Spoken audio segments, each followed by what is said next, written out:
stand as one, walk with thousands. Hey everybody, welcome back to another episode of Dad Bods and Beers. We've got a fun one for you guys today. But before we get into it and introduce our guest on today's episode, it's been a minute since we've talked about mountain ops because we went to Florida and we've had a couple other people on the show and some guests on the show that have done some guest spots. I wish we had a tuba or no trombone when you were like, hey, mountain ops. And I went, do. Okay, go. Cool story, bro.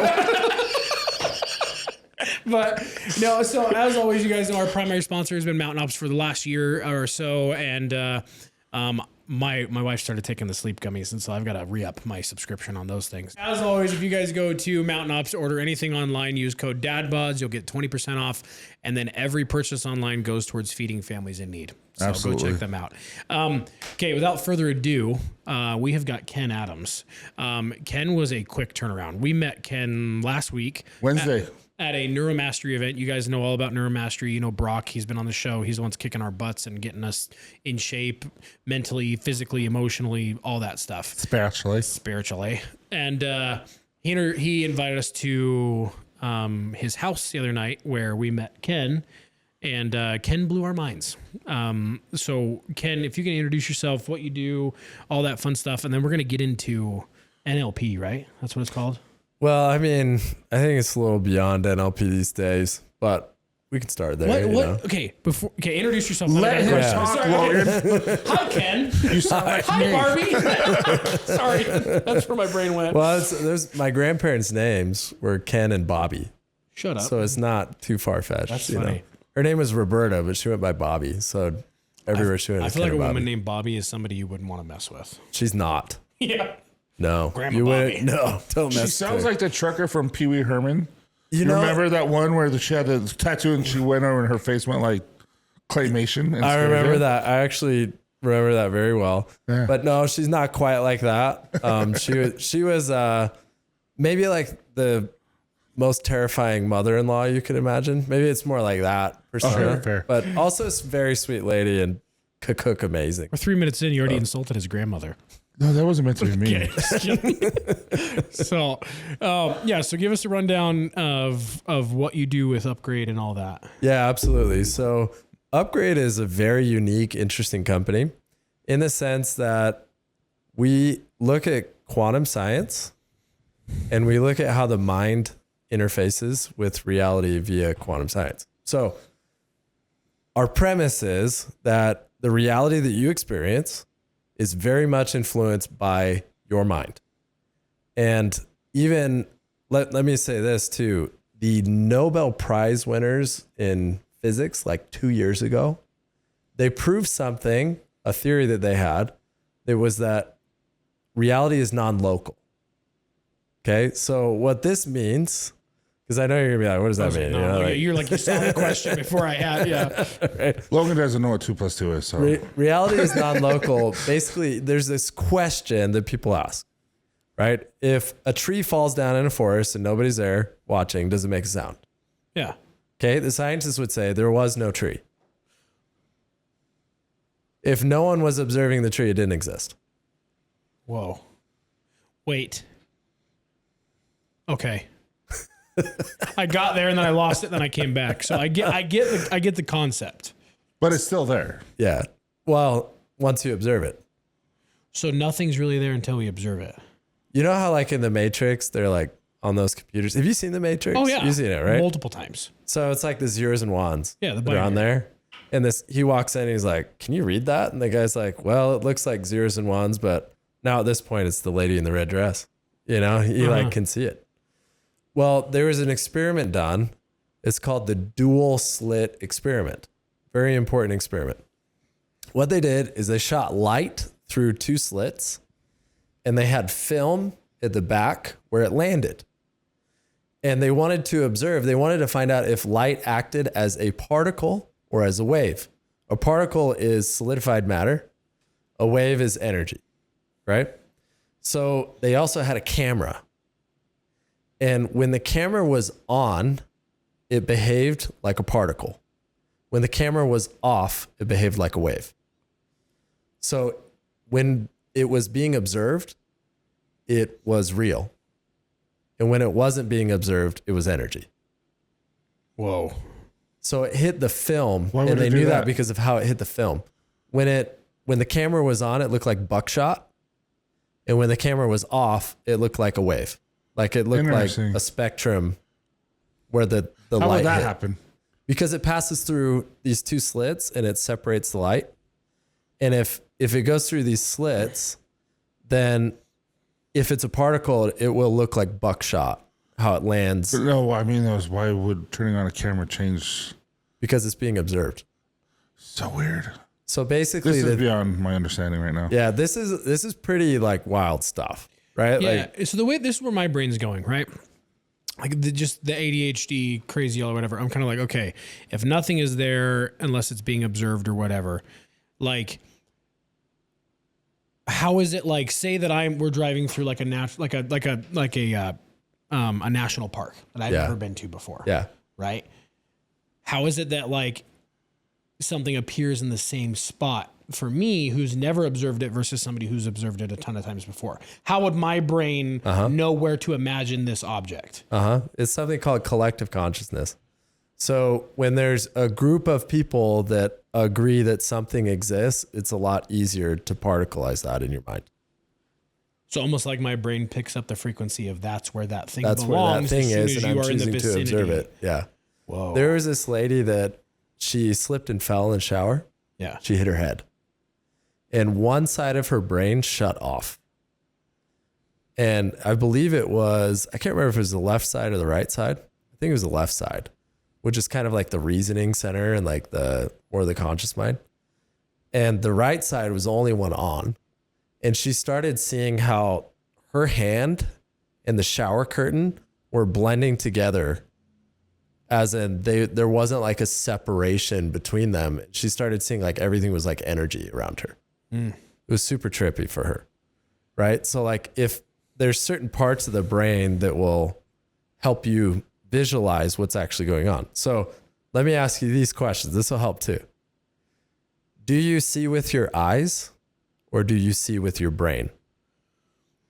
I mean, the correct answer is you see with your brain, right? You see with your brain. Yeah, because your eyes are just receiving the light. Yeah. Because everything is energy and light that you're just observing. Right? And you can say that about your ears, your tongue, your nose, your skin. They're just receiving the different vibrations. They're just receiving the zeros and ones, right? And your The brain is what vibrations. unscrambles it all and puts it into the image. And puts the it into sound. an image.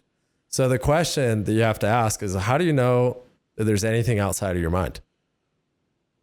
See, this is where the Matrix comes in. All of a sudden, it's like you like wake up in the pod, and then you're ripping Yeah. the thing out of the back of your neck, and it's like the slime. Like this is where my brain is starting. Like, oh my gosh. Yeah. And then we talked about this the other Yeah. day where we deprogrammed some stuff that Tyson and I were really struggling with, and it was like I was saying, wow, I really feel like I just feel like I just kind of woke up a little bit. Yeah. Right. And then I'm like, is this what it feels like to be like, we're all the main characters in our own stories? And then I kind of go down the rabbit hole of kind of like, well, I've had some mental health struggles. Am I going to one day just like wake up in a hospital? And See, I've all been this stuff is imagining this whole thing? fascinating. You know what I mean? Like that's where my brain starts going in the middle of the night when I'm like still buzzing and I'm kind of like, is this just some crazy elaborate, like you said, like Inception moment where I'm going to wake up and this is all going to have been like a dream? And it's like, The answer is yes and no. I mean, I think like that gets into philosophical discussion, like Sure. what is death, yeah, right? And like what is existence? And why are we experiencing this experience right here? And what are the rules of this experience? You know what I mean? So like, I think that's really a question for death, which I hope everyone here wants to live. You know, like Yeah. I think we're here to experience life and living in this way at like the fundamental reason of why we're here, yeah. you know? Well, let's kind of dive into this because I am just like, what? You know what I mean? But I know what you're saying makes sense, even though it doesn't. But it does. But it doesn't because it worked on me. Yeah. Like that's the only way I'm like, okay, I'm believing what you're saying, but what? Tyson, no get it. I'll No, but it's simplify true. it. No, Yeah, it's I just know. because I'm just like, wait, no, there's a tree there. Well, only because you're seeing it. But if I wasn't seeing it, it would still be there. It'd just be energy if it's not being observed. So weird to me. Yeah. Anyway, point being. It's like a permanent loading screen that's just constantly loading as you get farther. Yeah. There's a video game that people have made that has like 17 million different worlds in it. Wow. And it's called Tetris. Once they're planning on uploading AI into it, and once they combine that, it would be like the AI would think it's just experiencing infinite expansion, almost exploration. Like what's that movie with Ryan Reynolds where he's an NPC that becomes aware? Yeah. Was it I can't remember what it's called. Good Guy or Good Guy or something like that? I can't remember what it's called, but I know the movie. Yeah. So there's a lot of theories, right? Like that stuff is really hard to prove, right? Like if I'm going to say like there's a legitimate question, right? It's like, how do we know we're not AI? Uh-huh. You know what I mean? Like, because I'm bloated right now. Yeah, because you're bloated. But I mean, think about this, right? Like AI is such a existential threat to humanity for like a lot of people. The best way to teach AI manners would be put it into a meat suit simulation. Be like, you got to learn manners because you're going to feel pain and you're going to feel like suffering and these kind of things. So I get it when you're like, you're laying up at night and you're like, what is reality? Yeah. I've never actually stayed up for that. Mine is more like, how am I going to pay this bill? Yeah. And then our sleep apnea kicks in and we pass out. Right. And then I'll wake myself up because I snored. So I got to keep breathing. Yeah, totally. So really the premise at Upgrade, we solve problems that people don't know how to solve. Yeah. Okay, so can I dive into it? Is it go time? ahead. Is it time? Yeah, it's time. All right, so getting a little bit honest here, like because we never do that. That's all we do. I have been struggling the past 3-4 months. What would you say? Oh, probably long. Well, I mean, like seriously, like in it, yeah, like deep. And when I met you the first day last week, I was still feeling. I was feeling it, like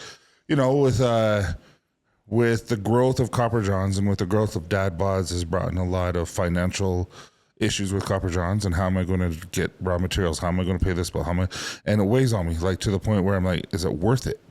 And then I have Logan here where none of what I felt was true. I felt it though. Like I knew it wasn't true, but at the same time, I'm like, is Copper Johns worth it? Is Logan leaving me? Meaning like, is he leaving like me, like is he passing me by and he's just going to do this by himself? Like, am I even worth it? Like, do people like me? My insecurities were stupid, and I'm like, and then all of a sudden I came to the realization that I'm doing this to myself all the time in my life. Like I start to succeed, and then all of a sudden something snaps and I start to fail. And I've been doing that my whole life, and I didn't realize that until probably 2 weeks ago. Ish. Well, it was when we started having the conversations with Brock at the Neuromastery Group, and we were talking about the loops that we get stuck in. Yeah. It was about a month ago. And it's probably coming from their time spent with you guys at Upgrade, because when we sat through with you guys, I'm like, oh, this is where Brock got it. Yeah. And they were trying to go through the same processes like him and Cam. But yeah, that was about the time that I think you realized you're like, oh, I'm stuck in a loop. Big time. Yeah. My whole life. And so I've done therapy, and I'm doing therapy for the past 3 years. And there was a point, the very first time I had my session, his name is Dave. You've talked to Dave, but Dave is an amazing therapist. And before, it was the first time we met, and to see if we kind of meshed well. That's what they do with therapy. You see if you and the therapist mesh. And he asked me a question and I answered it, and I just like, but I'm not here for that. I'm here so that I can be a better dad and all this kind of stuff. And he's like, Tyson, that is the answer. What you just answered is the problem. And I don't want to I'll tell you off, but it's a little too personal. But this one, point being is I went 3 years and it took you 5 seconds, not literally, probably 20 seconds. But legit, like, it was about that. Yeah. No, it really was. And so I'm sitting here talking to you in Brock's house in front of 10 guys? Yeah. And we're sitting here talking, and I'm like, and you're telling me everything is it's me. I'm like, no, shut up. Like if my cells are bad, or if Copper or anything, it's like it's me. I'm like, no, they don't even know who I am. Like, and it's like, no, you're making the decisions that are causing the other decisions that cause this. It's like a ruffle. I'm like, wait, what? Like, shut up. You don't make sense. And then you're like, come up here. And also the next thing I know is I found out since the day I've been born, I have felt I've been a burden. And it's a legit burden. And it was crazy embarrassing because I knew a bunch of guys were there. I had my eyes closed and I'm just sitting here bawling. And you told me, Tyson, instead of, what did you say exactly? Like, instead of a burden, what do you want to be? Yeah, instead of a burden, who are you? And I said, a blessing. And that just shook me. And then I pictured the situation in my mind that made me feel like I was a burden. And instead of them doing that, I pictured them as how they received me. And I'm like, holy crap, it changed everything. And I've been reminding myself since that day, so about a week now, that I'm a blessing. And it really has helped. Like when I started to feel the insecurities, I'm like, no, I'm a blessing. This is me playing games on myself. And it was really cool to watch that happen. And like we'd never met you before. And we've obviously, so like Tyson is still a very religious guy. I've myself have just kind of gone more down a spiritual path and not so much, tied myself to one religion, but there's still a lot of crossover when it comes to like beliefs and like understandings of the universe and like a creator or whatever, and that kind of what we feel. And it was really cool to watch Tyson in real time, like find this power inside himself, find this busted program, pull it out, and then like discuss it for a second and then put it back. And I'm like, dang, we should have like, if we could have caught that on the show. And so, and then like his attitude since has been completely different. Really? So you've noticed? Oh, I mean, like literally the next day he said to me, I don't know, 4 or 5 times, and we talk way too much on the phone. Like it's more like my wife's like, who are you? Never mind. I know who you're talking to. And then he's said multiple times now, I'm a blessing. Like it is part of his vocabulary now. Right. And then it's like my mood. And like literally right after that, we got some amazing news just the last couple of days from Aaron, our manager. Not a like, surprise. That Dad Bods and Beards is going to be exploding like in a,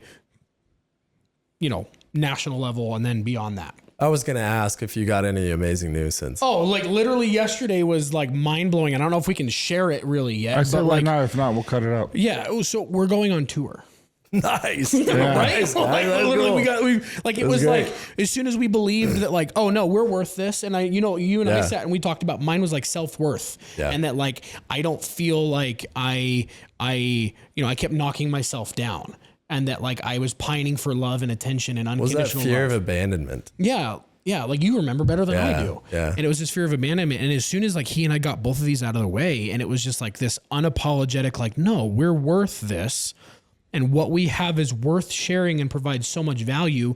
Boom, Aaron's like, hey guys, you want to go on tour? Freaking just, like I said, 3 years of therapy and then 20 seconds with you. And it's legit like change. It wasn't just like, oh, let's talk about it and keep talking about it and keep talking. It was legit just like. I feel like I have like something else I almost want to. But I was also weeping. Like, I wasn't just crying. I was weeping. Well, this is the thing is you were going. It wasn't too much weeping. No. I mean, it was a very masculine. It was a masculine weep. I still thought very highly of you being a man. I did say sheesh a couple times. Like, it was man tears. It was man tears. I like that hashtag man tears, right? But yeah, so I like. Sexy tears. I almost was like, as a guy that like, I'm open to a lot of different stuff. Like I love the law of attraction and manifesting and not like that. I'm not open to that. but and it's like, I'm a really big believer in like designing your reality and stuff like that. But then you took it a step like further and you blew my mind with a couple of like problems that I've been struggling with. That was amazing. That I felt like was happening to me. And you're basically like, nah. No. And it wasn't just you telling me, it was you being like, here's why. Mm-hmm.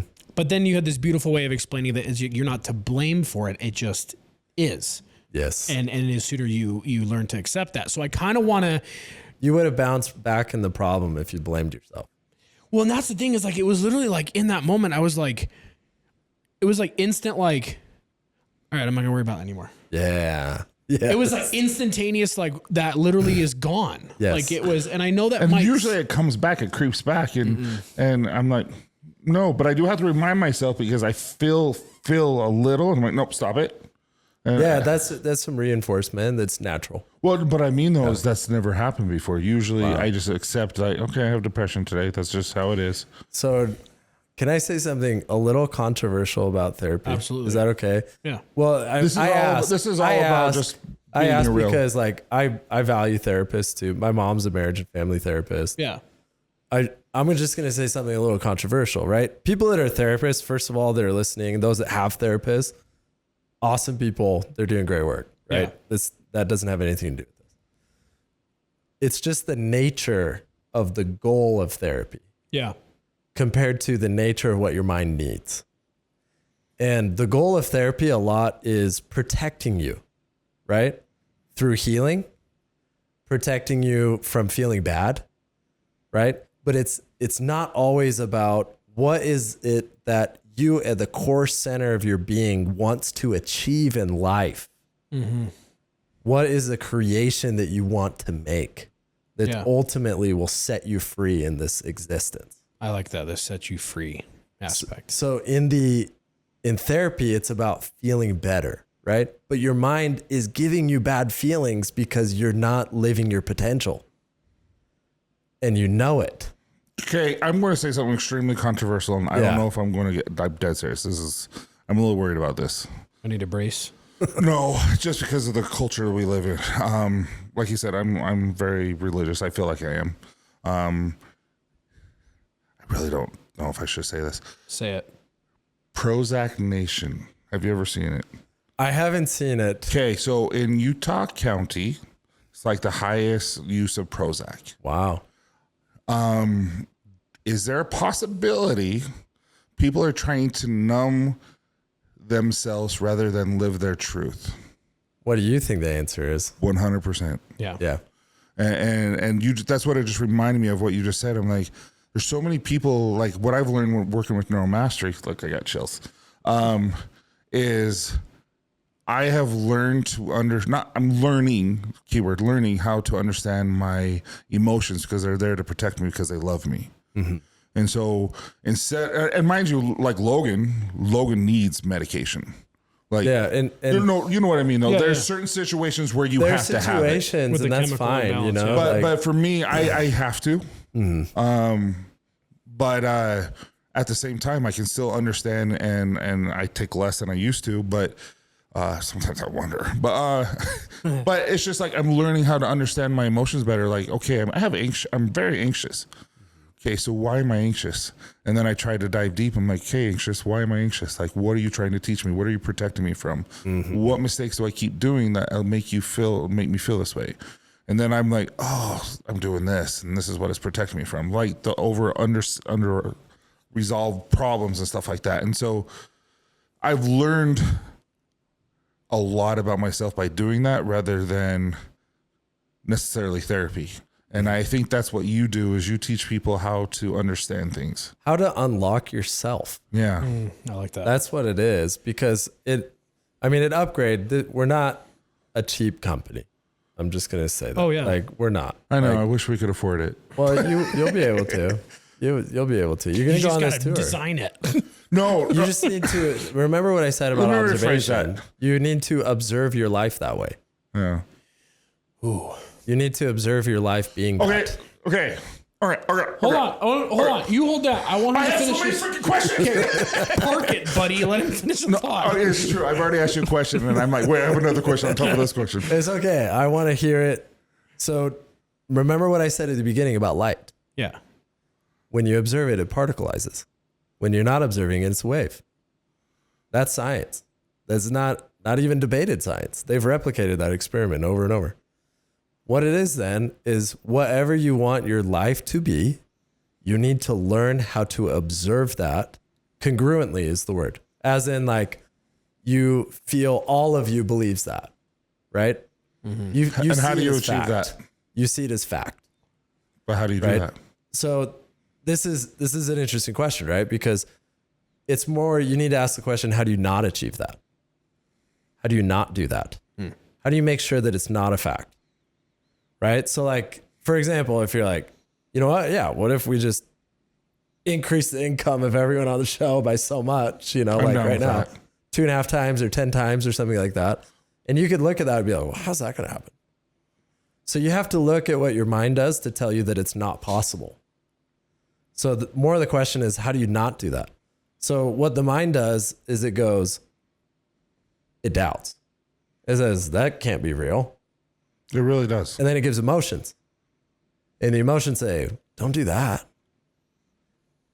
And then it combines it with the thoughts. And then you're like, oh, that's not possible. And then you just forget about it and move on. And the emotions validate the fear, and then the fear keeps you in this state of have not. Exactly. So, this is, I want to tell some stories, if that's okay. Yeah, of course. And then I want to get to more of the questions because this will highlight. So I've had people come to me with problems that like, I have no idea how to solve this. Mm-hmm. I had someone come to me who had been thrown into a mental hospital after he got sepsis on a boat. And his daughters were on the boat. And he has 3 daughters from 3 ex-wives. Wow. And so he got off the boat and the police showed up because he was banging on a Bible and screaming stuff. And they threw him in the police car and hauled him off to a mental institution and institutionalized him for a month. Even though it was sepsis, which is like an allergic reaction. Yeah. So like he wasn't actually mentally ill. That makes sense, right? But he spent a month in there. And during that time, his 3 ex-wives decided to take custody of their kids. So he gets out of the mental institution and then he gets arrested 3 times. One time was for showing up at his kid's school because he wanted to pick her up from school and the mom called the cops. Another time, one of his ex-wives sent a picture of his daughter on her birthday. And he responded and said, thanks for sending me this photo. It means a lot to me. Tell her happy birthday for me. And then she called the cops because he had a non-contact order. And the third one was another, I don't know if it's the same wife or a different one, framed him for a dick pic and then sent the cops and got him arrested. That's why I got Logan arrested. Right? Remember that ill-timed humor we talked about? Yeah. Logan's like, that's not mine. You know, all right, You know. Acid phobia. So he comes to me, right? Yeah. He's like, what do I do? He's like, I can't work. Been arrested 3 times. And for him, he's like, I'm in despair because I'm not with my daughters. Yeah. You know, his 3 ex-wives are all against him. What do you do? I mean, what would you tell your friend? I mean, what would a mental health professional tell him? Take some pills, right? Like, let's see if you can make it through, you know? It's like, sorry, man, because it's like you really don't know what to say because that's such an out of the world scenario. That's a horrible situation. You're like, I don't know how to relate to this. I'm sorry. Like, how do you relate to that? You know, like it's absolutely wild what was happening, right? But to me, I see it and I'm like, he is creating this reality. That's crazy. I just don't know how. That is not like... He didn't create sepsis. No, well... Did you see? Well, he did that to me the other day. Well, yeah, we could get into that. Well, anyway, what I did is I spent some hours with him, right? Yeah. Like we were really fast, right? Really, really super fast. I spent some hours with him. And I decided to ask him a bunch of questions. And I told him this. I said, do you want me to be nice or to be helpful? Ooh. And he's like, well, in my situation, I don't care. Just be helpful. Right? I said, okay, I'm going to tell you something that kind of sucks to hear. Is that okay? He's like, sure. I said, you're getting 100% of what you want all the time. He's like, that really did suck to hear. And I said, I know, but I can't help you unless you agree that that's true. And he's like, okay, that's true. I said, okay, can I ask you a bunch of questions now? He's like, yes, ask me a bunch of questions. So I asked him a huge list of questions because I was digging, right? Like much like I was digging with you guys. Yeah. And finally, like probably 30 or 40 questions deep, he says, I feel like my life is a prison and I cannot escape. So he's built his own walls that he's stuck in. And his life is showing him directly to his face. Yeah. So I said, how would you like to get rid of that? I said, I think it's kicking your butt right now. Like, I think you need it gone. He's like, I agree. He's emotional, he's crying. Yeah. Really tough. Kind of like dude. at the end of his rope, he's like, okay, I'll try anything. So tough. Yeah. And so I said, okay, let's get rid of it. And we use our methodologies and everything in our company to do it just in a few seconds. And he's like, okay, thank you. And we end the conversation. And I get back to him like a couple weeks later. He's like, I got some good news. I said, really? Great. This is why I always ask. I'm like, have you gotten any good news? Yeah. Right. Because always is going to be some good news. And he goes, I got my ankle monitor off. Hey, that's cool. That is. And he goes, and I got a new job. It's paying me double what I was making last time. In 2 weeks. In 2 weeks. And he goes, and I just feel like a whole lot better about my situation. I know I can navigate it. So we left the conversation at that, basically. And so you're still in like legal battles and all that kind of stuff. Yeah. And I saw on social media, he's got at least 2 of his daughters back. That's cool. Which is really good. So it comes down to, how are you observing your life? Ooh. What do you say to yourself that life is? And how flexible are you at changing your perspective of life? And what are you willing to believe? The greatness of your life, the magnitude and the blessing that your life is going to be, is dependent on how flexible you are on how much pleasure and enjoyment you can endure in your life. Whoa. How much pleasure and enjoyment you can endure. Those are those are things that you don't normally pair together. No. Because endurance has to do with something that is hard and not pleasurable and not enjoyable. But like throwing it together in that way just kind of blew my mind of kind of like, it's so much you're going to have to like endure how good your life could be. Well, I mean, I could give that example. Like if I said, hey, next month, I want you to 10x your income. Instantly my brain's like, yeah, okay, sure. You're not enduring the pleasure and the enjoyment of that. Because instantly I go, you're like, as every other person. Well, that goes with the question I want to talk to. Your brain kind of goes to instant doubt most of the time. Instant doubt, right? So that's what we solve. Is we teach you how to actually observe your life as if it's fact that it's that way. I mean, like at the place where at Brock's house, right? Yeah. I forget what his name was, Kyle? I think it was Kyle. He came up and he's like, I wonder how the date went. Like about dating, you know? Yeah. That was like, crazy. So in the middle, I'm like, you can just like create reality however you want it to be if you agree to it. He's like, well, I'm open to it. He was first volunteer. So like, props to him, right? And I was forced up. We're talking and I said, what's the issue? He's like, well, dating's really tough. I said, well, who's the hottest girl you can think of in your phone? And you knew right away. You remember that? Like, it was like no hesitation. So. There was no hesitation. I'm sure most guys are like that. They're single. Because he probably thinks about her all the time. Yeah, I'm sure he does. So he immediately grabbed the phone. I said, call her. Dude, you could see his face went white for half a second. He was like, you could. So why did I do that? Is because I wanted to see how he was observing that situation. Mm-hmm. Right? Because however you observe it is how it's going to be. Mm. So I saw the nervousness. I saw you scared. And I was a little relieved she didn't answer. Because I knew, I also knew she probably wouldn't answer, given his energy. So he called like that. Because he was probably giving out don't answer. He was giving out don't answer vibes. Yeah. Right? Because he's like, that was his first meeting. None of us had ever met him before. No. And he gets up in front of the class, basically. And all of a sudden he's calling this girl that is like his unicorn, so to speak, in the moment.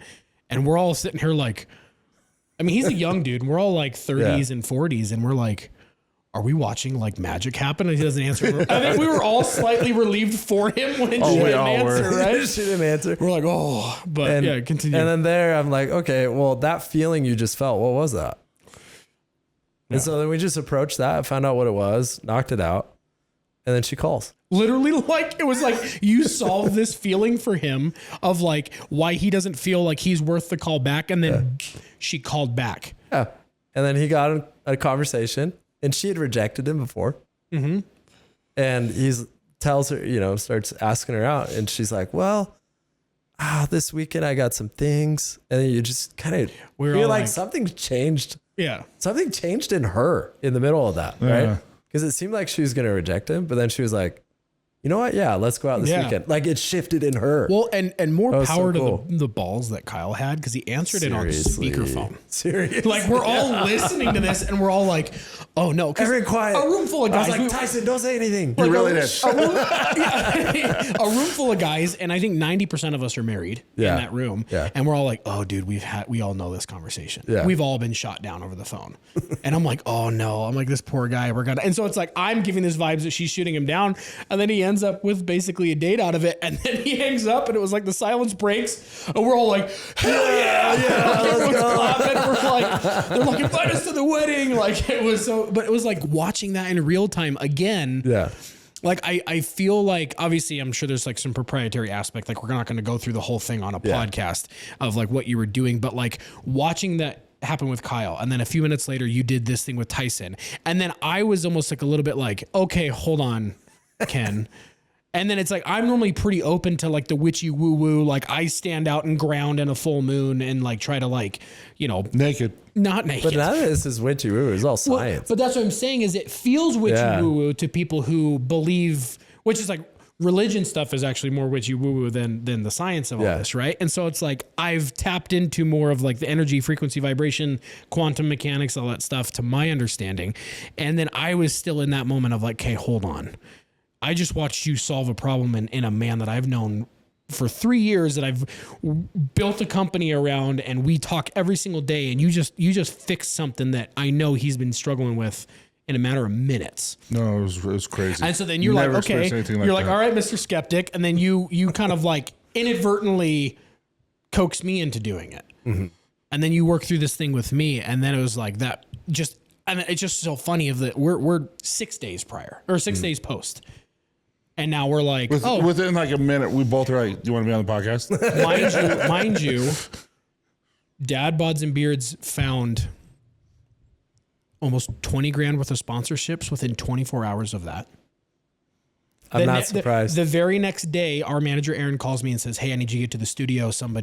We need to film some stuff. I need you to stand in for something. We stood in with that company. That company ends up changing who they were wanting to sponsor to like, hey, you know what? We're just going to give this to Dad Bods and Beards because we like your guys' vibe. And I don't think our vibe would have been on point had we not fixed some stuff the night before. And then literally a couple days later, Aaron's like, you guys want to go on tour? I've got such and such company that wants to get behind it. And this is X amount of minimum that you'll make. Yeah, and this is what the minimum's going to be. And the minimum about knocked me on my freaking ass. And it was like, and we're going to bring so-and-so and so-and-so and so-and-so. And I'm like, oh, okay. Do we need to like start ramping up this and this on our social media? He's like, no, they've already looked. He's like, they're already on board. They've already done their research. And so I'm like, Aaron's just like, be yourself. And he's like, and Aaron's such a shark that he's like, hey, this is happening. And he doesn't tell us things until it's like a for sure thing because he doesn't want to let us down. And I'm like, what is life right now? Well, and it's not. We aren't going to boast. We're boasting. I don't know. Well, no, I don't think it's boasting. No. What I'm saying though is Logan and I always tease. It's like because two people fell in love. Yeah, but that's gonna be a big. It's the whole LDS thing. It's like all because two people fell in love. Yeah, we're gonna have that photo with the Dad Bods and Beards like hub one day of just me and him and the whole team. Yeah. It's all because two people fell in love. Yeah. No, but it's just like these people are being blessed, and because of us, and they're sheesh. There it goes. Go, buddy. No, it's just I just thought how cool is that because him and I were talking about this. It's like.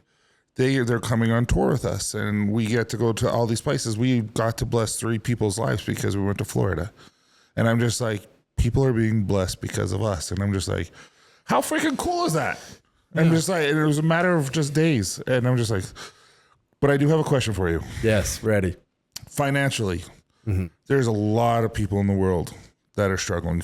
Check to check, not even making it a week into their paycheck until they're depleted, and then they have a full week until.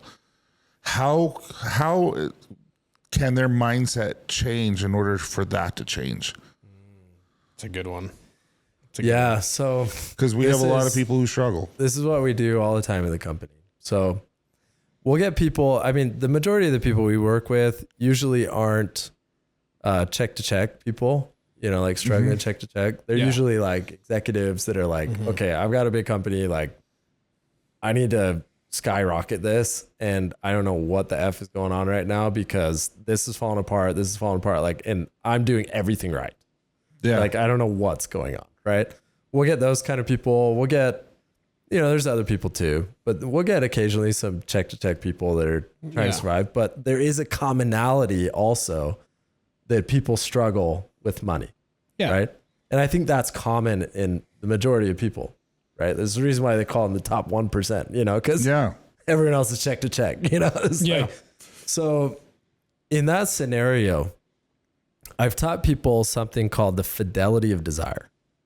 This is a new concept. Came up with it myself. Just because I've been working with people and I'm like, what works? What makes reality shift immediately? How can you go 24 hours and then get $20,000 more in sponsorship and then go on a road tour, right? Like, how does someone take their ankle monitor off and get a job that pays them double? Like, this is what I'm interested in. I don't want people to wait 5 years for that. I want people to get it right away. Yeah. So what it is, it all comes back to how you're observing reality based on what you want, right? Because reality is going to respond to what you want it to be. The issue is that your wants may be competing, right? Ooh. How so? So like with money, for example, I spoke to someone, I asked her, I said, what do you want? She goes, I want $100 million. I said, great, why? She said, security. I said, what a freaking waste of $100 million. She's like, what do you mean? I go, well, if I had $100 million, I'd at least have a private jet. Why are you getting it for security? You can feel secure right now. I would have jet skis. You what? Jet skis. Jet skis. I love water. Good too. Oh man. Yeah. Let's get a nice boat with that. Yeah. Go jet skis, buy a lake, buy a whole lake to yourself, Build a lake. Yeah. Why not? Right. So she was telling me that. And the desire was she's trying to stay safe and she's using money as the vehicle. Yeah, that's so much deeper than like, money. that doesn't work. Right. So if I talk to the average person that's going for money, they're going to tell me a couple of things. The big thing they're going to say is, I want freedom. Yeah. Right. I need money so I can be free, which tells me you don't understand your mind. Because if you understood your mind and how it reacts with reality, you would be free. Right. What about peace? I always say peace. Peace. Yeah. Then I'd say, then where is it right now? Why is it not here? Because I was a burden. Because you're a burden. So it's keeping you from having peace. Every good thing in life, you can have it now. That's the secret, because you have to learn to observe life that way. People have competing desires. Remember how when we were at Brock's, I said the business of business is doing business. The business of business. Oh, yeah. It's not the business of business is proving yourself. The business of business is not finding out if you're worthwhile. Yeah. This is what's causing financial problems in most people, is because they're actually addressing a goal that is not money. They're trying to feel better about themselves. And so they go about making decisions every day that reinforces that need to feel better about themselves. Their self-value to the dollars in their bank account. Exactly. And if they don't feel good about themselves, then their bank account's going to reflect that. So the truth is this, with the fidelity of desire, a high fidelity desire is a desire without limitation. Yeah. Where you don't ask, how's this going to happen? You don't doubt yourself. You just say, you just expect it. You don't feel negative about it. You feel positive, right? Yeah. And you're just like, you probably had those moments in your life where you're like, I don't know why I'm called to this, but I'm just going to go for it. Oh, yeah. Those Right? Copper Johns and Dad Bods. That's high fidelity of desire. And no wonder Dad Bods is doing so well, right? Because you like went into it and you're like, this is what I want. I don't understand why or how, but I'm going to go for it. Well, and how many times, dude, have we been like, dude, what are we even doing? And it was like right before those moments, we're like, what are we even doing? The next thing it was like, this is what we're doing. And then it was like a step up. Yeah. And then Because we really, and then- honestly, just want to help people. Basically, it's committing to something without having the answers. That's what we've done. That's the high fidelity of desire. Well, and this is the thing too, is I think that, and I love everything you're talking about. And I think that it's like, it's such human nature that like we need to knock ourselves down and then we mask it with, well, we need to be humble. Yeah. Right. And then it's like, we've even had messages of people that are like longtime listeners of like, when we've talked about some of the wins that we get on the show, then they've kind of like, you know, like, oh, you guys are changed or whatever. And it's like to the level of production that we do now, this takes time away from family. This takes time away from our lives, and it costs money. There's an entire business and a group of people behind this now. And they're so not it's free. like, And for us to continue to do this and put out content, like there's the production costs and then it's like we want to do more. So then we have to replace our own incomes. So these wins are like a collective win. And so it's like sometimes we have a hard time sharing like, yeah, we just got a $20,000 or whatever, but it's like that doesn't come right this second. There's all the contracting, all that stuff, and it comes through. And there's all the stuff that we have to do, and then it just so that we can keep putting this out. But it's this labor of love that we love. Mm-hmm. And then it's like, if we keep putting that out and then we get some of these intense DMs that we can help people, or we get these calls or these friendships and these charity events that we've gone out and done. Well, we're both doing I Love You, Bro. Like I'm going to be a team lead, not a team lead. Yeah, like a facilitator for a men's group that we've started working with. That's cool. And the cool part is that like, but at the core of all of this is this level of self-fulfillment that I feel of like 8 years ago, I wanted to die. I wanted to be done. I was suicidal. And that goes back to what I was saying about the differences. Yeah. Like just the fundamental structure of mental health therapists. Mm-hmm. They don't understand this piece, what you're talking about right now. Well, this is the funny is everything we started talking about with you. And then I'm like, we've had this, like, this is already something that I think my brain and my subconscious was trying to do. Like, you know, in October will be the 8-year anniversary of the night that I snapped and I was picked up by the police, and it started this whole, naked. I was not naked. It keeps coming back to me being naked. Like, it started this Tyson's whole... got some fantasies about you. I think that's actually what's going on here. I'm going to shift to the side a little bit. But Please do. But that was always like a dark anniversary for me, right? Yeah. And we're coming up on 8 years, and we had this idea a couple years ago of like, well, let's reclaim this, because I blacked out and I ran 3.2 miles, literally a 5K. And I woke up in a pharmacy parking lot. Wow. And then my parents and the police and all this stuff. And I was having a very manic, blackout episode. And I wake up 3 miles away from where I'm supposed to be. Well, that was like a very traumatic experience. And this was out in California, and I couldn't drive past that pharmacy anymore for years. And since we've moved to Utah, whenever that date would come around, I literally would like experience like shortness of breath and like panic and all that stuff. But a couple years ago when we started Dad Bods, we were like, I want to reclaim that date. And I think subconsciously, now that I'm starting to understand this more, it's like my brain is trying to replace that date with something like, no, look what has come from you expressing this, and what you and your best friend have started and all that stuff. And so this year, literally on that date or as close as we can get to it, we're doing a charity 5K. So we're going to take that same amount of distance. We should have you speak. We're going to do a whole big event around it. That's really cool. And we're going to do cool. that same distance on or as close as we can get to that date and reclaim it as Logan's run. Ooh, and it's going to be this thing that almost ended me. Wow. But it's something that he and I together have collectively turned it into something of like, no. This is ours now. We've taken this date back, and we're going to use it to raise money to benefit some of these organizations that we've worked with that help other people in their darkest days. And so it's like that same concept now is like full circle, loop closed. Like for me is like, so I love this stuff, and I know it sounds to some people who've maybe never heard of this, but like Tyson's like, great. We're in the manic Logan stage where I'm like, well, I actually want to talk I'm painting a beautiful picture here, guys. Hold on. Like, yeah, I was just because we are kind of wrapping up. It's getting to that time, but I really want people to take this test. Oh yeah. And I want to ask you about mine because I'm like, why? Yes. I'm like, I want you to dissect me. Yes. So this test gives you just 3 loops. Which that we're going to link this on this episode. So, yeah, explain the test real quick. Yeah, our company has worked with a lot of people to figure out what's creating their reality. Yeah. And there are we've identified 32 different patterns that if they show these patterns, we know predictably what they're experiencing in their reality, and we know how to fix them. And so the quiz, what we created, identifies what those subconscious patterns are. We call them loops, where you're going, like, let's say it's success. It's like you're getting closer to success. And this goes back to the question about people that struggle with money, right? You might be getting closer to success, and then all of a sudden you feel all this tension and all this negative energy and all this, and then you collapse back down, right? And it just goes on and on and on and on and on, and you don't know how to stop it.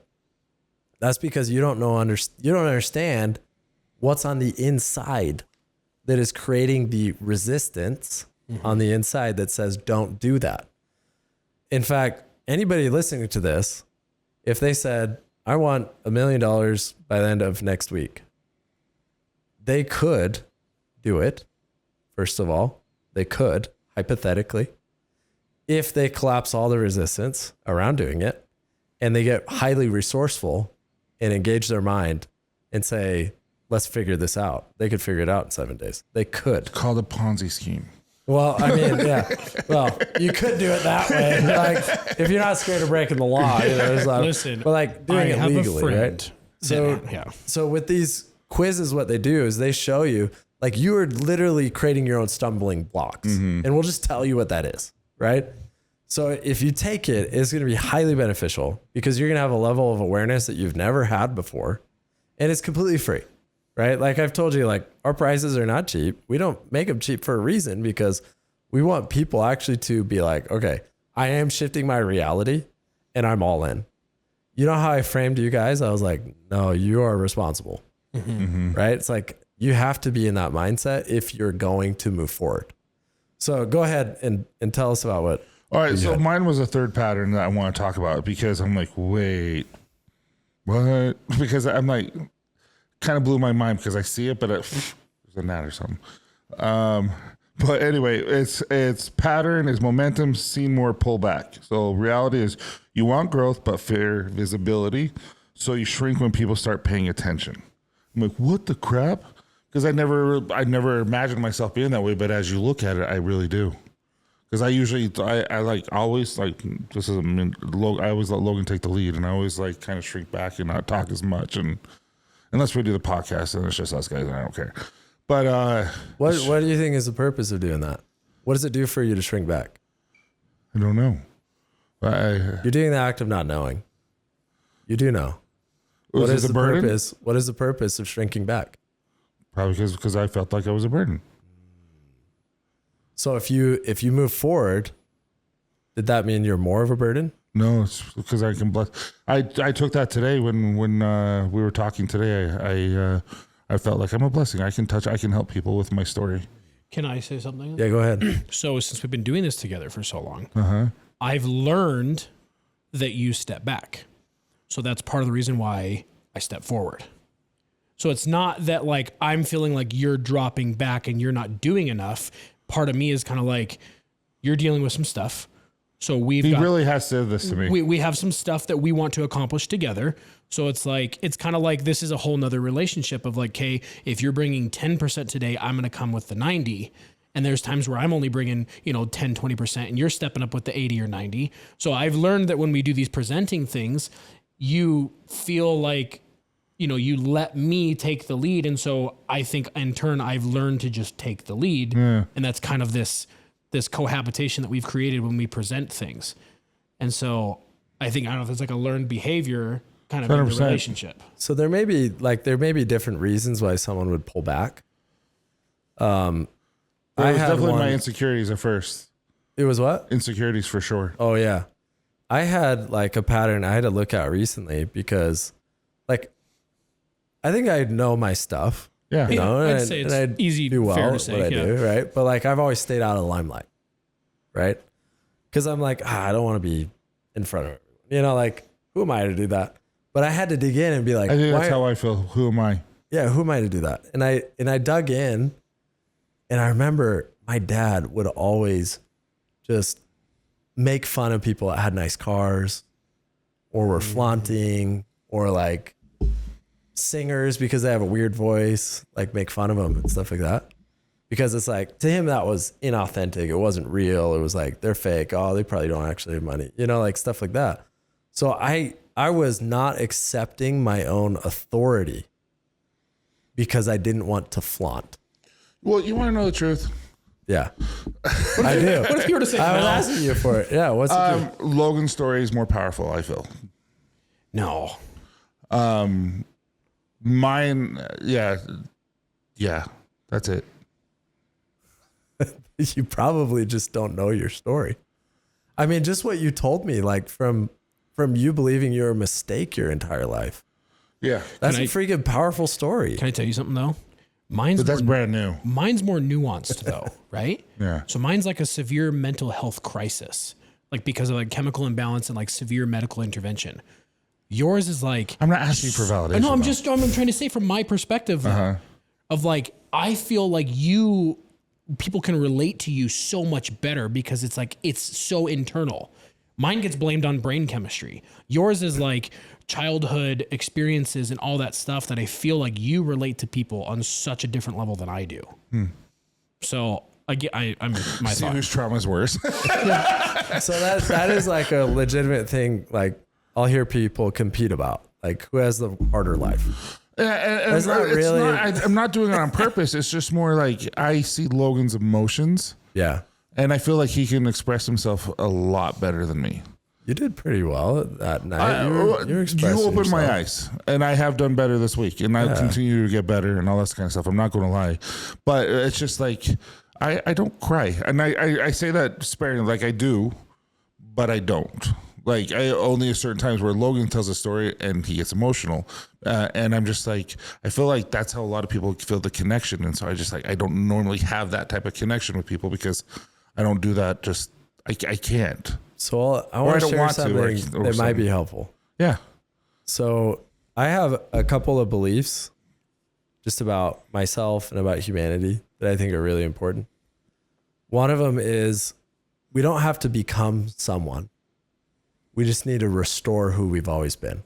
Oh, That's actually really that cool. would hit me in the teeth. Okay. Now, the other belief that accompanies that one is that we were all born limitless and we learned limitation. Dang it. 100%. Just with everything that we've learned. So with what you're talking about, you just don't know who you are. That's the only thing you're telling me. I want to take your one-on-ones. Okay, I really do. We can talk later. Yeah. This is Like, I don't want to go to your one of your colleagues. I want to go to you. Why do you guys sound gay when you say that? we can talk later. That was just me. I'm knowing I me. know. Once you understand that, it's kind of like say, you know how people say, I want a six pack. Mm-hmm. Like you have one. Just might be under layers of fat. That was my Whoa, that no, was no, hold on, back up. That but just no, blew that my was mind. my second one. So I told you my third. My second is I start getting in shape, I plateau, and then I just stop. Yeah. What your conflict there is freedom versus responsibility. Wow. Okay, I know. When you get like feeling obligated, you start getting this sense that you want to be more free. And then when Shut you up, get that is 100% true. and then when you get more free, you start getting the sense you're being irresponsible. Yep. And so you oscillate between them. So the way to merge them is to understand how you can be both free and responsible. Okay, we're running I can over. talk to We're them. going to run over on this one on purpose because this is too deep to just cut No, off. but I was talking. Okay, crap. I can't share this. This was with I Love You, Bro. There was. You can talk specific. You can't talk specifics, but you can talk generalization. Because part of the thing that is like it stays here type situations. Let's. I'm going to change the total narrative, but it's about addiction. Mm-hmm. So let's say there's a gentleman who's addicted, decided I'm going, and it's affected his family and his wife, and then he decided I'm going to get better. I'm going to kill it. I'm not going to do anything. And then he decides to go on a work trip, and he mentally said, I am going to do this addiction on my work trip. So my wife doesn't know, and I want to. It's been a year and a half. I'm tired. I don't want to be perfect anymore. I want to be free. Mm-hmm. And so he does it, comes home, wife catches him when he was going to tell her when the time was right, but she could smell something and realize you broke your promise, and now their marriage is starting to fall apart because of it. That's I mean, that's kind of what I feel like I'm stuck in. Not that I'm addicted, but it's health. almost like I'm addicted to food. In health. Yeah. It's the same exact pattern. I mean, I think I talked about before the show started, like have me on again when I talk about seduction, because it can go into these kind of patterns. Yeah. One thing that men crave is abdication of their responsibilities. So true. That is one of like the strongest desires of a man. So break that down because not everybody knows what abdication is. Do you know who Odysseus is? Like Oh, the yeah, the Odyssey? Odyssey, yeah. Homer's Odyssey, yeah. He had to pass through some waters where the sirens were. Sirens were people that would lure the sailors into the water and with their sweet voices and then eat them, tear them apart, right? So Yeah, so it's the dating pool. It's a dating pool. It's a dating pool. No, don't observe it that way. No. Like, I'm married, dude. you need to observe it like everyone. Like you can observe the dating pool. Like everyone's terrible except the one person I'm finding. Yeah, you know, like I like that. That's fine. So what he did is he told all of his crew members, "You got to put this beeswax in your ears, right?" But he said, "For me, I want to hear them sing. You need to tie me to the mast." So no matter, like, you're going to have plugged ears. So no matter what I'm screaming or whatever I'm doing, you got to keep me tied to the mast. And he sailed through the waters listening to the sirens. And all the sirens' calls are like, "Come, sailor, come down. Your life has been hard. It's been difficult. Come relax with us. Take the pressure off. Take the load off," right? And all in this beautiful singing voice. And he's like screaming and yelling, like, "Get me down. Yeah. I need to get off. I need to go with them." And he's like screaming that, but he's tied to the mast and not letting him down. He just wanted to go through it and live and tell the tale, right? But that's from the dawn of man. That has been one of the biggest internal conflicts, is how to be both free and responsible at the same time. And if you understand that what responsibility actually is, it will free you. So I told you, right? The word responsible. What is responsibility? It's not obligation. It's your ability to respond to your circumstances and get the result you want. Responsibility, right? It's in the word. And once you understand that, it's not about doing more work, working harder, taking on more obligations. It's about looking at your life and saying, is my life how I want it to be?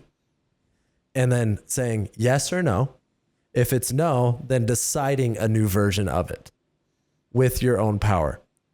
If you can't decide that, then you lack responsibility. If you can decide it, then you have high responsibility. Dude, I mean, it's like from a victim's mentality, the response to that is going to be like, yeah, well, but listen, like, you don't, like, all of these like negative, like, rebuttals. And I respond, I've helped everyone under the sun. But see, I like the way that you phrase things. Like, you ask a question, it's rhetorical because you're going to give us the answer immediately after that. And I like that because it's like, I'm sitting here thinking of scenarios in my life where I'm like, oh, these are other loops that I'm stuck in. And it's like, but like Tyson was saying about this individual, of kind of like, sometimes I am pre-deciding that I'm going to fall to this other bad decision, or this other loop, or, and then it's like, and then there's times where I look back, I'm like, literally this time last year, I was having this same thought, and I am going right back to my comfort zones. And that's where I think that people are like, like, I jokingly say, my depression food is like the cheapest nachos you can probably imagine, right? Like depression nachos. Dude, sometimes I have nacho parties, I'll let you know. But the thing is kind of like, so it's like, I've said that so many times, and I ate these specific type of nachos every time I was depressed. But at the same time, so then when you eat those nachos when you're not depressed, you could feel that way. But that's what I'm saying. I'm also like, I feel like when I'm not supposed to be eating these nachos when I'm eating them, right?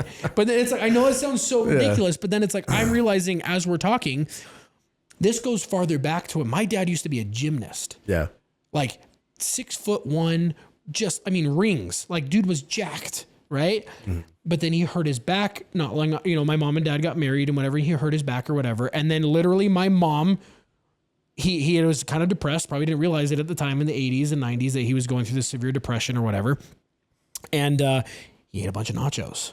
And like, he's told the story before of like, he got literally, he started his health battles and he ballooned up because he was bedridden, and he talked about this like can of nacho cheese. So you learned that this was nacho problem. Yeah, literally. I know this sounds so ridiculous that I'm talking about nachos, but the thing is kind of like that. Like, I've even realized that I'm like, my dad talked so negatively about this thing, and then I later on in my life attached it to this. But the point being is that, like, I know the point that I'm getting to is like, I speak things out as I'm understanding them. So it's like I can hear myself say it, right?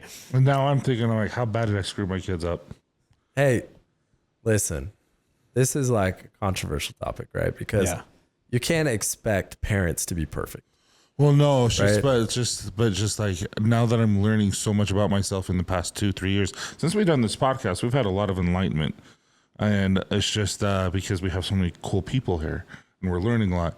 It's just in my mind, I'm like, crap. Your kids are going on life is working out exactly how they need it to. And I think that you've, like, I don't know your whole life history, but I'm sure that everything has happened. Everything has happened. They can turn it, whatever it was, into gold if they choose to. They can have responsibility to. And that is the lesson they need to learn in this life. And so in a sense, like whatever happened, like I'm not a perfect dad. Like I got 5 kids during the pandemic. I was pissed at the government, like most people. I don't know if you were. I was super furious. I grew out a big old mustache, so that instead of wearing a mask, I just walk in and people would stare at my mustache. They'd be like, "What's that?" And then they forget. And I just walk by. Hypnotic technique. Hey, I know someone who has some stuff if you decide to. Yeah. And but I was pissed at the government with all the regulations and rules and all that kind of stuff. Sure. And I go home and I'd be like, all on top of my kids like that. Mm-hmm. And I'm like, I'm pissed at the government. It does the same thing I do to my kids. I go, I can't be mad at the government if I do that to my kids. And so I had to choose right there. I've got 5 kids. Most of them are young. And bedtime, man. Like you got 4 kids in bedtime that are all young. Most of them toddlers. That's crazy. So I decided then, I was like, I will not yell at my kids, raise my voice, be commanding. I won't like manipulate them or anything. You know, like I'm just going to be the loving dad that gets their kids to bed, and they're going to love it. They'll walk upstairs. Fun. They'll walk upstairs on their own, happily, go into bed, sleep with a smile, and they'll stay in bed. And all of this culminated one time when I broke my foot because my kids sleep upstairs, and I used to give them piggybacks upstairs during that process because I'm like, I want them to go to sleep happy, so I'm going to make it as happy as possible. Mm-hmm. I broke my foot, and my wife, bless her heart, she was super overwhelmed. And she goes, I know, you know all those responsibilities you have around the house? She goes, they're still your responsibilities. Oh, dang. Like, you still need to do them all. So I sat there and I'm like, if I can't use my body, what can I use? Got to use my mind, right? So I said, I'm not going to yell at my kids. I already committed to do that. Never going to do that. I'm just going to find a way to engage them where they want to go upstairs. So I sat and thought about it, and I created a system. And I call it the biggest helper system. And I give them points throughout the day as they helped me do tasks around the house, as well as go to bed on time. And whichever kid had the most points at the end of the week got to decide whatever we wanted to do as a family, they got to choose. And I had to do it and fulfill. So you're teaching them how to design what they want. Design what they want, as well as be responsible and feel free at the same time. And my wife comes up to me. She goes, you have it too easy. You're like, it's because I designed it that way. And she just watches the kids brush their teeth, get their pajamas on, go upstairs, and I'm just sitting on the couch. And she's just like, you have it way too easy. Yeah. I'm like, well, what Jedi mind tricks did you teach our children? Yeah. well, like literally when I introduced you to Becky to get you scheduled for this, I was like, this is Ken. He's a wizard. Like, not the first time. Dude, this is so, I mean, I know I'm an average dude. Like I'm just a normal guy. Like it's the understanding that you have of all this and your willingness to like impart this knowledge. And like it's the desire that you have and Upgrade has to help people break these loops and these cycles. And I know we've gone down like the crazy quantum mechanics of things of like how, observation, and we've gone all over to like, observing trees that may or may not fall in the forest to depression nachos, right? But like this stuff, like when you sit here and you talk about it after we've experienced it, I'm like, it doesn't sound off the wall to me. Like now it's like, okay, well, I'm in this loop of this is what I do every single night. And then I feel depressed that I stayed up too late, and then I'm reclaiming my time. And then I wake up too late, and then my wife's frustrated because I'm not helping with this in the morning, and yada, yada, yada. And I'm like, it literally, you can just keep scaling it back and back and back and back. And then it's like, it's just the cutting it off and changing it moving forward. And then you don't have to look back in a year and be like, oh, I'm still in the same spot. Yeah. It always comes down to the question, what is the one thing you're not willing to do to move forward? Dang it, man. No, but dang it, but thank you. Because it's like, this is like... What if you don't know the right answer? What is the one thing you've been avoiding making a decision about? Well, I know what it is, but what if it's not? Usually it's the right answer. That is an abdication of responsibility when you're unwilling to move literally forward. happening in real time. You're like trying, like you're Because you know exactly what I'm thinking Well, I don't think we know what we're both thinking. with me. Yeah. And I've been thinking this for a while, and I'm just like, And you're not deciding. The amount of time it takes you to decide is how quickly because it your would be reality really hard. changes. Well, like you said, You don't know that. Well, like Maybe you the said other decision day, is hard right now, but like you don't know the circumstances will be hard. I've No, made hard what's decisions. going to happen is like you're doing your taxes your first time you've ever done it. All of a sudden you're like, this is going to be so hard. And then next thing you know, I'm like, that was easy. That's what this decision is. I'm guarantee it's going to be easy. It's just like You made it hard in your mind. 100%. Well, and it's like you said the other day, and I think maybe we can end on this note: is that your subconscious is a hard All drive. right, I'm doing it. Right. Your subconscious is a hard drive. You decided? You just decided, right? You just decided? Hell yes. So- I'm excited for some more good news. Yeah. So you said that your subconscious is a hard drive. It's a hard drive. Yeah, and that you're like, and when you go for information on your hard drive, it is an instant recall. Yeah, There is no instant. lag time. No lag. So like You guys immediately thought of the thing you weren't committing to. Yeah. Immediately.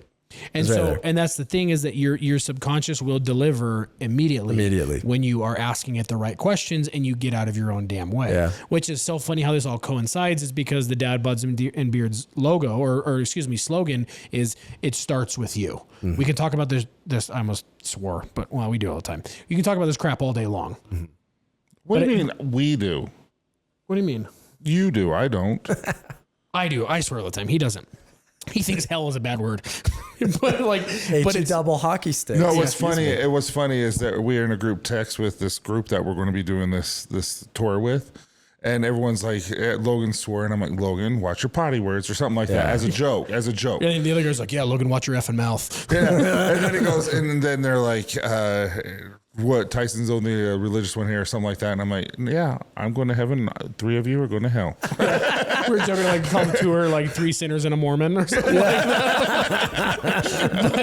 but like the point being is in all of this is just that like it's that instant recall that you know your subconscious knows it, and as soon as you get out of your own way, and like I was saying with the you know it starts with you, is that we can talk about this stuff all day long. And we can complain and we can talk and we can ruminate and we can, therapize all that stuff. But like, it comes down to like, you're just inspiring me of like, it's making the decision, at your core, if you sit there and you ask yourself the right questions, and then with the help of guys like you guys at Upgrade, like I'm so excited for everybody to take this test, because then it's like, if you just can uncover these 3 main things that you struggle with, it opens the doors to so many possibilities. And then you can just start designing your own life, and then you can go even deeper with you guys. And we have like a product that's pretty affordable right after. It's like $300, which is really affordable. Yeah. For our program. In comparison to what you guys very do. affordable. And, But the one-on-one sessions? we give like an onboarding call if someone does it, and we'll talk about their loop and we'll go through and see how it's affecting them, So if they do that, like they can get a hold of us, like we can help them out. The URL, if you're curious, is just loop.upgrade.com. Upgrade is spelled UPGRD. Yeah. And we'll have that in the bio. UPGRD. So loop.upgrade.com. That you can take it now. Like, yeah, it's super ridiculously helpful. Yeah. It takes about 5 minutes, 30 questions. Not hard. Yeah, it was fast. super helpful, because then like that just reaffirmed everything we had been talking about. And so I feel like we could sit here all day and talk about this stuff, Ken, but like you just flew in, you're up, you're jet lagged, all that stuff. This was one of those special, like we went over episodes because it was like, I feel like we just couldn't cut it off, and we probably continue to go.